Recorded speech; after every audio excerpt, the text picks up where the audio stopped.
வாய்ப்பில்லை.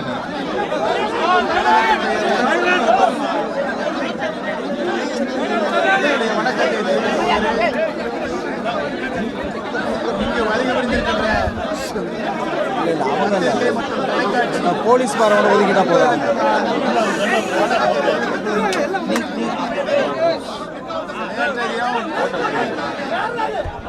அமைதியாயிருச்சு. தொலைக்காட்சி நண்பர்கள் எல்லாம் சந்தித்து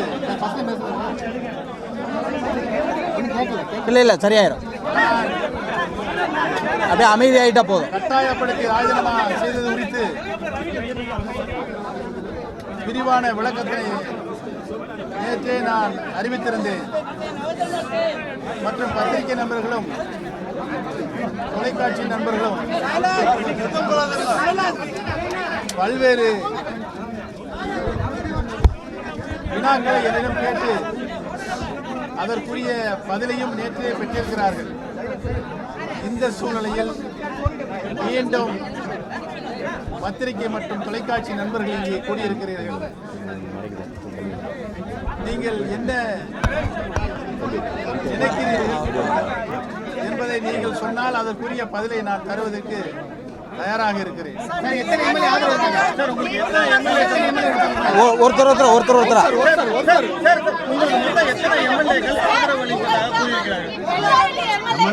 அசம்பிளியில் சொல்லுவாங்க.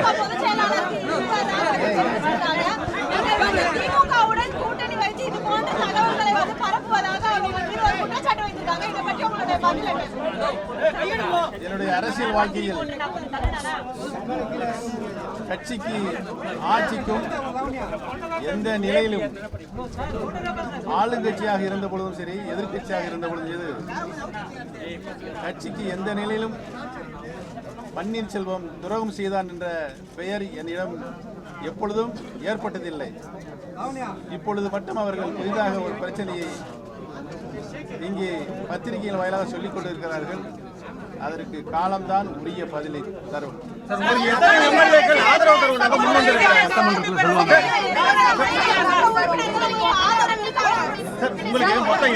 சட்டமன்ற உறுப்பினர்கள் எனக்கு ஆதரவு தரப்போகிறார் என்ற விவரத்தினை சட்டமன்றம் கூடியவன் அங்கு வந்து மாண்புமிகு சட்டமன்ற உறுப்பினர்கள் உறுதியாக நிரூபிப்பார்கள்.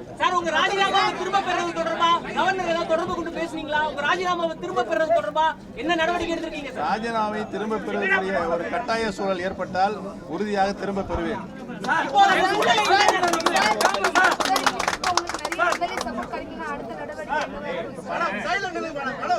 மாண்புமிகு இதய தெய்வம் புரட்சி தலைவி அம்மா அவர்கள் புரட்சி தலைவர் எம்ஜிஆர் அவர்கள் எந்த நோக்கத்திற்காக அனைத்து இந்திய அண்ணா திராவிட முன்னேற்ற கழகத்தினை நிறுவி அதை கடுமையான உழைப்பின் மூலம் 3 முறை ஆட்சி கட்டிலே அமர்த்தினார்கள்.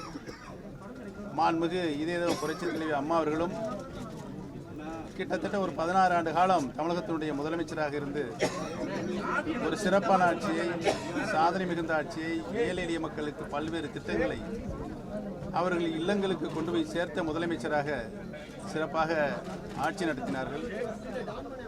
அந்த வழியில் தான் நானும் மாண்புமிகு அம்மா அவர்கள் சோதனை ஏற்பட்ட காலத்தில் 2 முறை முதலமைச்சர் என்ற பொறுப்பிலே மாண்புமிகு அம்மா அவர்கள் நியமித்தார்கள். அப்பொழுதும் சரி இப்பொழுதும் சரி மாண்புமிகு அம்மாவுடைய கொள்கைகளுக்கு, கோட்பாடுகளுக்கு, அம்மாவுடைய எண்ணங்களுக்கு சிறு குண்டுமணி அளவுடன் நான் குறையாமல் என்னுடைய பணியை, கடமையை ஆற்றுவேன் என்பதனை நான் தெரிவித்துக் கொள்கிறேன்.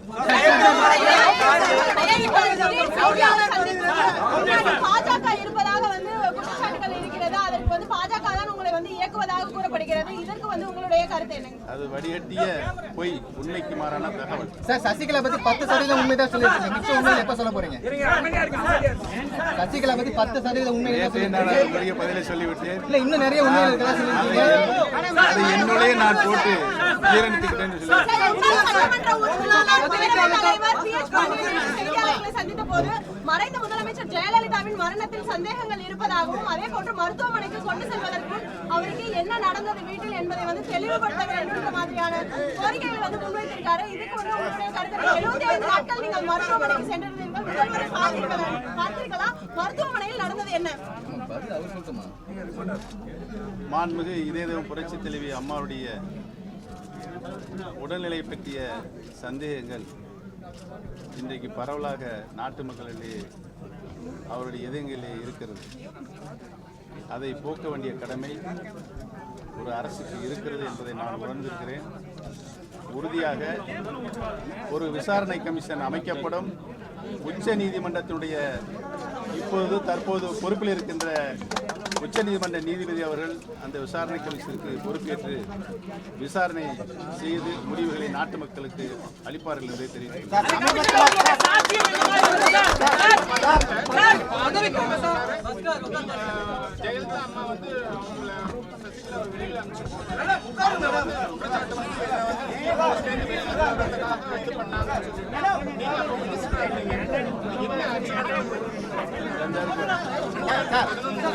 இந்த பக்கம் பாருங்க சார்.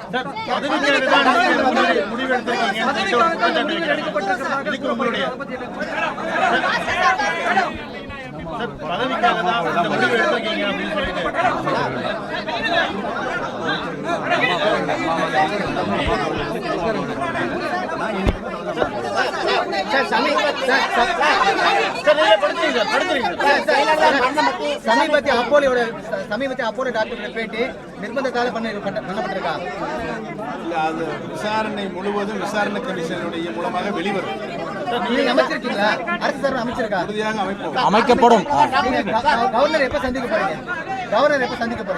கவர்னர் அலுவல் பயணமாக வெளியூரில் இருக்கிறார். அவர் வந்தவுடன் சந்திப்பேன். அவர் சைடு தகவல் வந்திருக்கா? எப்ப வருவாங்க? நீங்க பதவிக்காக தான் இந்த மாதிரி முடிவுகள் எடுக்கப்பட்டிருக்குன்னு சொல்லிட்டு ஒரு குற்றச்சாட்டு வெளியே வைக்கிறாங்களே, அதுக்கு உங்களுடைய நான் ஏற்கனவே நேற்று ஒரு நல்ல விளக்கத்தை தந்திருக்கிறேன். இன்றைக்கு கூட மாண்புமிகு டாக்டர் புரட்சி தலைவி அம்மாவுக்கு 2007 இளைய மகன் பிரதீப் ஜெயபிரதீப்புடைய திருமண நிகழ்ச்சியை மாண்புமிகு அம்மா அவர் கலந்து கொண்டு நான் 77 இன்று வரை எவ்வாறெல்லாம் கட்சி பணிகளில் ஈடுபட்டு படிப்படியாக இந்த இயக்கத்திற்கு உழைத்து நான் இந்த நிலையை அடைந்திருக்கிறேன் என்று மாண்புமிகு அம்மாவுடைய திருவாயினாலே அம்மா அவர்களே சொல்லியிருக்கிறார்கள்.